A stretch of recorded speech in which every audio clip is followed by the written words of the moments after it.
800-951-0592. Joe and Jason. Jason's having some technical difficulty. So YouTubers, you only get to see my beautiful face today. But we're working on it. But, yeah, I'm the better looking one anyway. Quick look here at the markets.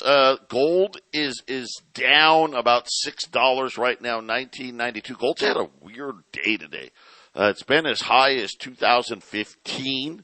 As low as 1985.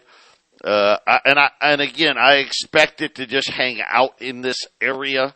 Probably, that's probably a really good range. Let's call it, say, somewhere, 1970 to 2020 until Wednesday afternoon.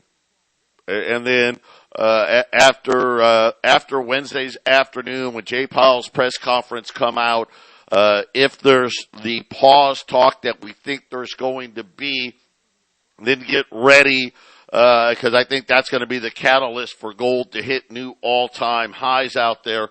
The Dow is mixed. The Nasdaq's lower. The S&P is lower. The Dow is up only a few points right now, as the 10-year, it's kind of laughable, but 355, which is higher than it's been all week, as the Fed is we expect them to raise rates to get to that 5% level, between 5 and 5.25. If you're tired of this nonsense, if you're tired of being lied to and told that the Fed can fix all of these problems, and they talk about, we got all these tools, but really it's just debt. It's the same tool that they've used for the last 50 years. Check out our friends at YRefi. Up to 10.25% rate of return, and it's not correlated to Wall Street. You don't have to worry about what Jay Powell says or doesn't say on Wednesday. You're locked in. You can do what you want. The interest is compounded daily. You can use it as income. You can roll it back in. If you need to end early, you get all of your principal back. Check them out, investYRefi.com. That's the word invest, the letter Y, REFY.com, or just call them, 888-YREFI24, 888-YREFI24. Remember, you need to have at least $50,000, and you can use existing IRAs to do it with. But, Jason, I think this is kind of the range we're going to be in. Silver, by the way, silver's at $25. Silver was up $1 this morning. It was at $25.96, so just under $1. Silver's had, gold's had a wild ride. Silver's had a wild ride. I think people are getting ready, Jason, as soon as the Fed starts to hint that the rate hiking cycle is going to at least pause, if not stop completely. I think it's off to the races. Yeah, we'll have to see what they say. I have a feeling like the last couple of meetings are going to not say a whole lot. They usually say a whole bunch of mumbo jumbo that doesn't mean a whole lot, but once in a while they do say things that indicates where they're headed.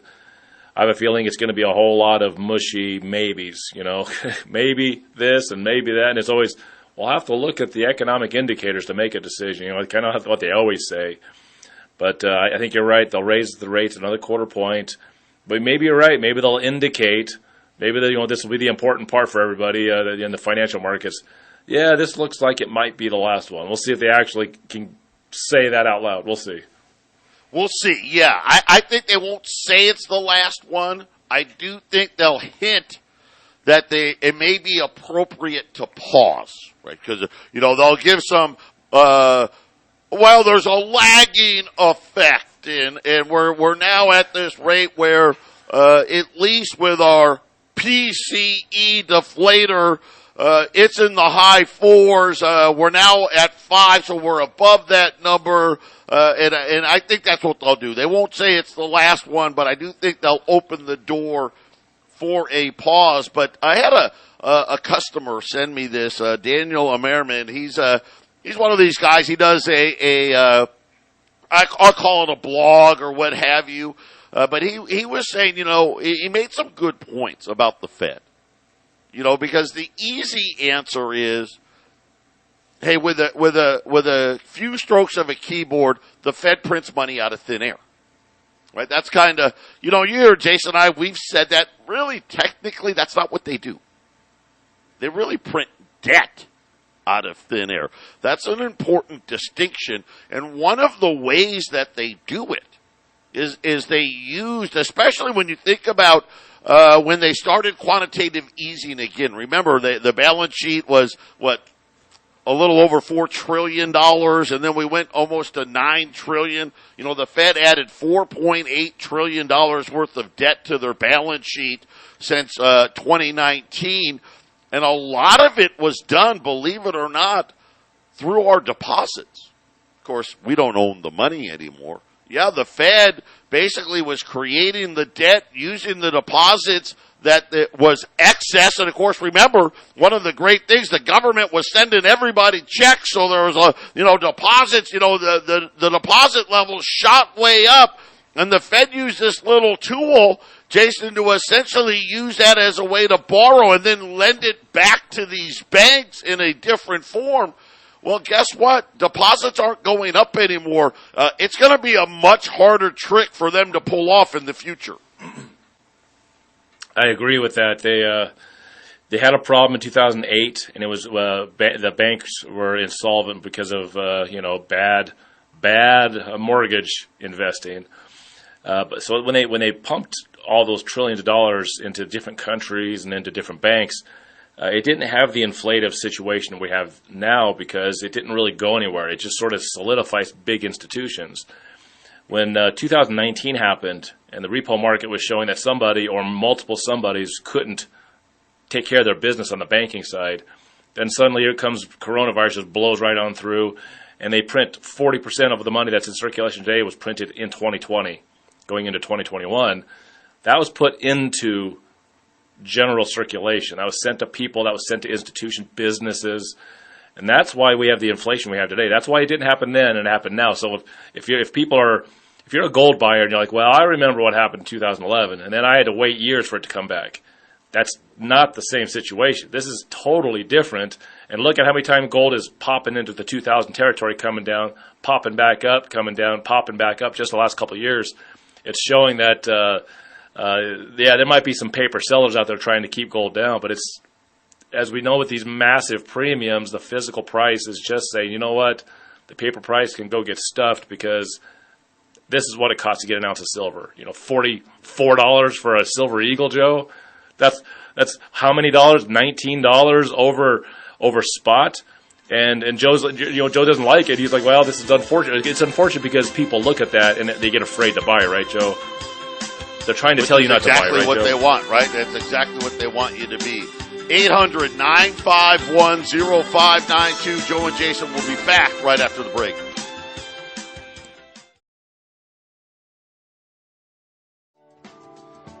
Eight 800-951-0592. Joe and Jason, Patriot Radio News Hour. I got $20 gold. This is the best price we've had in $20 gold in a while. I don't know exactly when, but it has been so long.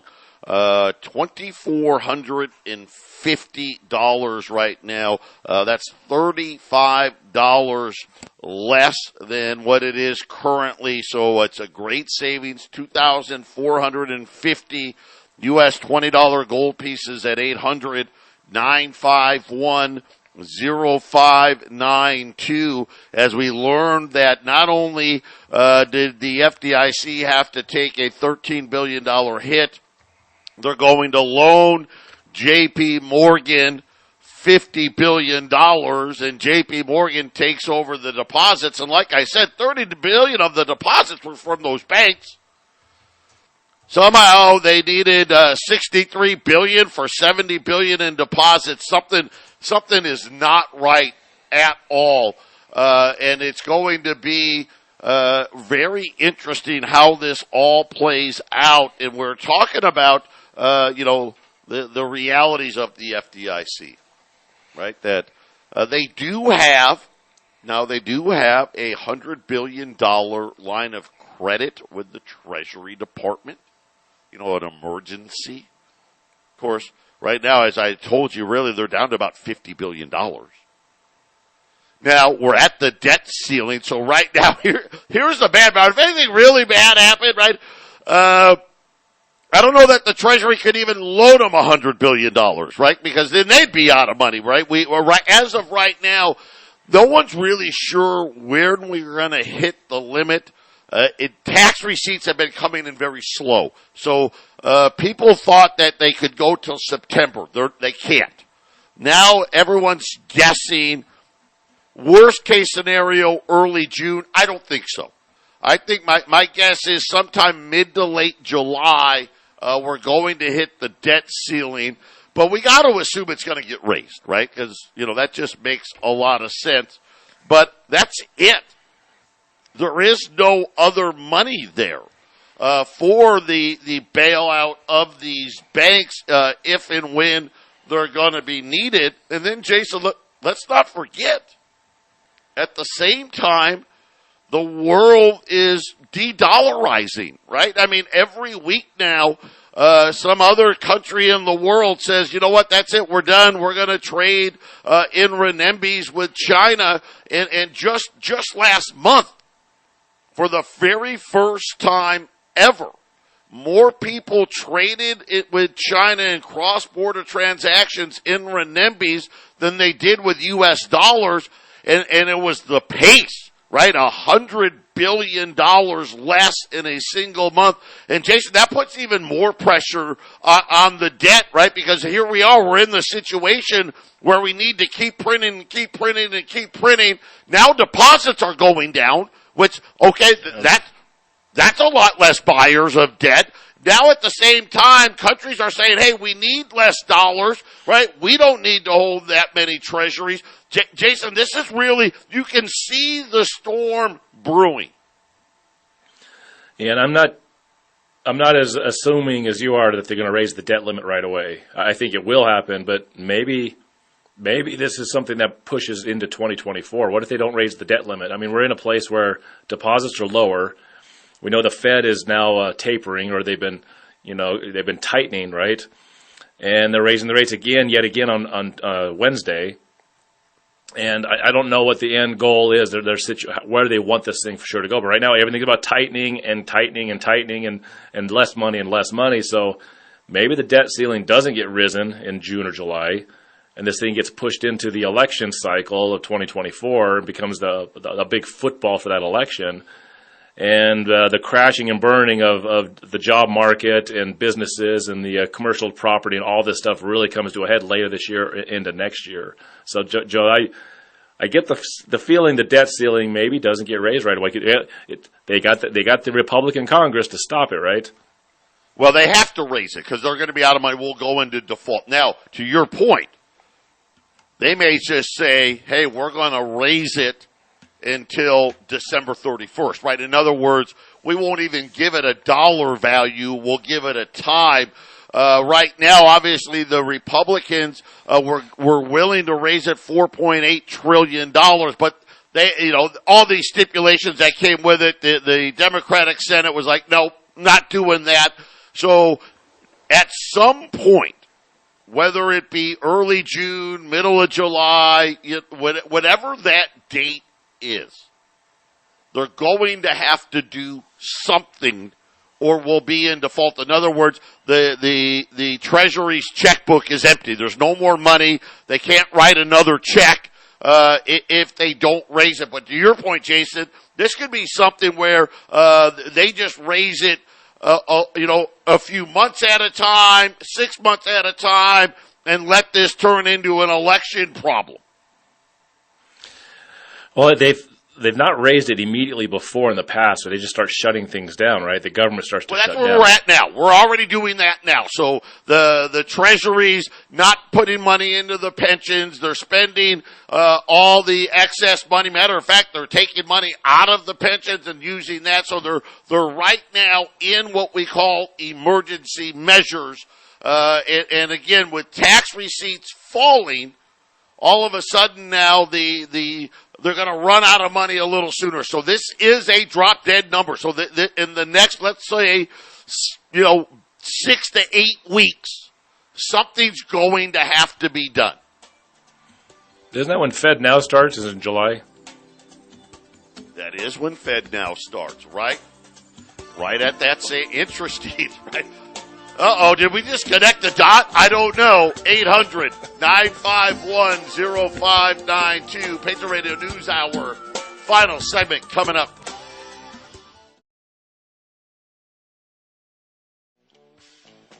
$800-951-0592. The Fed meeting starts tomorrow. We'll get our answer on Wednesday. I like where gold and silver are sitting, especially with, as we know, the amount of pressure in the banking system is very intense right now, despite what they're telling you. Believe me when I say this, every time the rates go higher, more banks are in more trouble. We already know commercial real estate, it's already started.